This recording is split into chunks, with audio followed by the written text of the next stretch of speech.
নমস্কার, 24 ঘন্টা আপনাদের সকলকে স্বাগত। চোখ রাখছি বিধাননগরের সৌরভ আবাসনের খবরে। মা আর শিশু পুত্রের রহস্য মৃত্যু। ফ্ল্যাটের ঘর থেকে দুজনের মৃতদেহ উদ্ধার হয়েছে। মৃতার নাম পৌলমী রাউত। মৃত্যু হয়েছে তার 9 মাসের ছোট ছেলেরও। একই ওনার ফাঁসে দুজনের দেহ বাঁধা ছিল। মায়ের কোমরের কাছে বাঁধা ছিল ছোট ছেলে। জানলা দিয়ে সে দৃশ্য দেখে চিৎকার করে ওঠে ক্লাস 2 এ পড়া পৌলমীর বড় ছেলে। তারপর দরজা ভেঙে উদ্ধার হয় দুজনের মৃতদেহ। কিন্তু এমন পরিণতি কেন? এর পেছনে কি কোনো পারিবারিক অশান্তি রয়েছে, কোনো অত্যাচারের ঘটনা রয়েছে? তা নিয়ে তদন্ত নেমেছে পুলিশ। আমাদের প্রতিনিধি সিজার মণ্ডলের কাছে আরো বিস্তারিত আমরা জেনে নেব।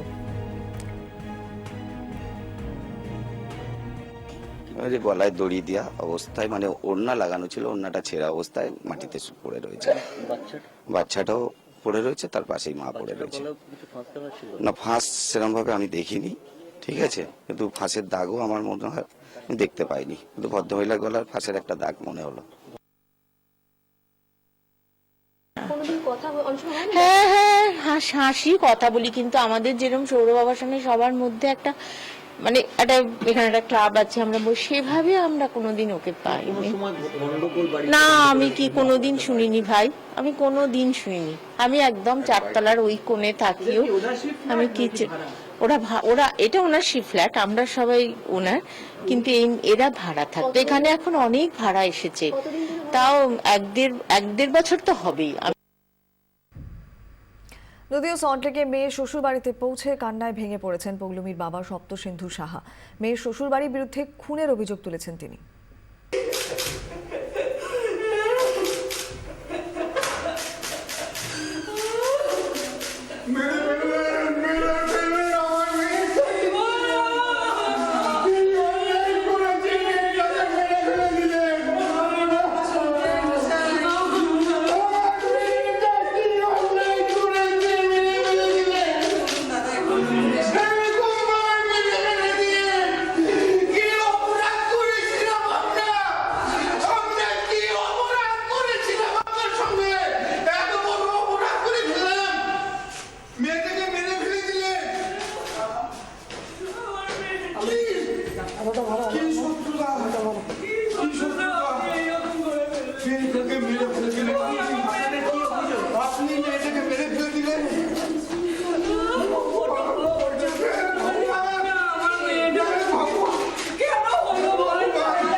কেমন করে পৌলমী রাউতের মৃত্যু হয়েছে, ঘটনার গভীরে পৌঁছতে তার 8 বছরের ছেলের সঙ্গে ইতিমধ্যেই পুলিশ কথা বলছে। পৌলমীর স্বামীকে ইতিমধ্যে আটক করা হয়েছে। বিস্তারিত জানবো, আমাদের প্রতিনিধি সিজার মণ্ডল সরাসরি রয়েছেন আমাদের সঙ্গে সৌরভ আবাসন থেকে। সিজার, কি আপডেট পাচ্ছ?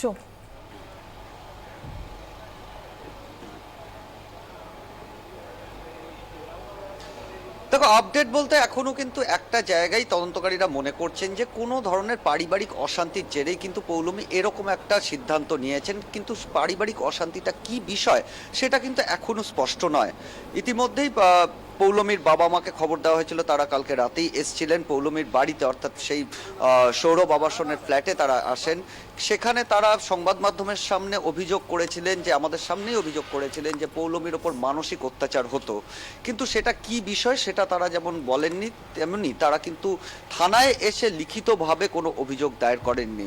সেই কারণে এখনও কিন্তু বিষয়টা স্পষ্ট নয় তদন্তকারীদের কাছে। তারা পৌলমীর বাবা মার সঙ্গে আবার যোগাযোগ করেছেন, তারা জানিয়েছেন থানায় এসে তাদের যে বক্তব্য, কি যে ভাবে তারা মনে করছেন যে পৌলমীর ওপর মানসিক অত্যাচার হতো, কেন হতো, সেই বিষয়গুলো স্পষ্ট করতে। যেটা বিভিন্ন সূত্র থেকে জানা যাচ্ছে, পারিবারিক সূত্র থেকে জানা যাচ্ছে যে পৌলমীর বাবা সপ্তসিন্ধু সাহা, তিনি রেলের অবসরপ্রাপ্ত কর্মী, এবং তিনি মাঝে মধ্যেই পৌলমীর ফ্ল্যাটে আসতেন এবং বেশ কিছু সময় কিন্তু যথেষ্ট মূল্যবান কিছু উপহার এবং টাকা পয়সা নিয়ে আসতেন, যেটা নিয়ে কিন্তু অনুপের সঙ্গে, অর্থাৎ পৌলমীর স্বামীর সঙ্গে একটা মতবিরোধ ছিল পৌলমীর, এবং এই বিষয়টাই কি কোনোভাবে আরও বেড়ে গেছিল, এইটাই কি কোনোভাবে এই সাংসারিক অশান্তিটাকে বাড়িয়ে দিয়েছিল, এই বিষয়টাকেও কিন্তু রুল আউট করতে পারছে না পুলিশ। এবং সেই কারণে পৌলমীর বড় ছেলে, ক্লাস 2 এর ছাত্র, যে এই ঘটনা প্রথম দেখে কালকে জানলার ফাঁক দিয়ে, সে প্রথম দেখে মা এবং তার ভাই প্রিন্সের ঝুলন্ত দেহ যখন প্রথম দেখে, সেই কারণে তার বক্তব্য যেমন শোনার চেষ্টা করছেন তদন্তকারীরা, সে প্রচণ্ড ট্রমার মধ্যে মধ্যে রয়েছে, কারণ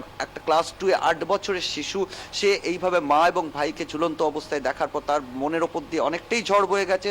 তার কথার মধ্যেও এই মুহূর্তে বেশ কিছু অসঙ্গতি রয়েছে, সেটা ট্রমার কারণে, এবং সেই জায়গায় দাঁড়িয়ে তদন্তকারীরা একটু সময় নিয়ে ধৈর্য ধরে তার সঙ্গে কথা বলে বোঝার চেষ্টা করছেন যে কোনোভাবে বাবা মার মধ্যে কোনো বিষয় নিয়ে বিরোধ হয়েছিল কিনা, কোনো সাংসারিক অশান্তি বা টানাপোড়েন হয়েছিল কিনা, সেই বিষয়গুলো তারা স্পষ্ট করার চেষ্টা করছেন। আজকে পৌলমী এবং পৌলমীর ছোট ছেলে প্রিন্সের দেহের ময়না তদন্ত হবে। এই মুহূর্তে বিধাননগর মহকুমা হাসপাতালের মর্গে তাদের দেহ রাখা আছে, সেখান থেকে আরজি করে নিয়ে যাওয়া হবে এবং ময়না তদন্তের পরে স্পষ্ট হবে যে প্রিন্সের মৃত্যু ঠিক কিভাবে। কারণ যেটা এখন পর্যন্ত তদন্তকারীরা মনে করছেন, পৌলমী হয়তো শ্বাসরোধ করে প্রিন্সকে হত্যা করে, তারপর নিজের কোলে নিয়ে, ওড়না দিয়ে নিজের কোলে বেঁধে নিজে আত্মঘাতী হন, এবং যখন দরজা ঠেলে সবাই ঢোকে সেই সময় ওড়না ছিঁড়ে তিনি বিছানায় পড়ে যান, কিন্তু ততক্ষণে তার মৃত্যু হয়েছে, এটাই কিন্তু তদন্তকারীরা মনে করছেন। কোয়েল। সিজার, অনেক ধন্যবাদ। আপাতত তোমার সঙ্গে আবার আমরা পরে যোগাযোগ করছি। কথা বলে আমাদের প্রতিনিধি সিজার মন্ডলের সঙ্গে সরাসরি সৌরভ আবাসন থেকে আমাদের সঙ্গে ছিলেন।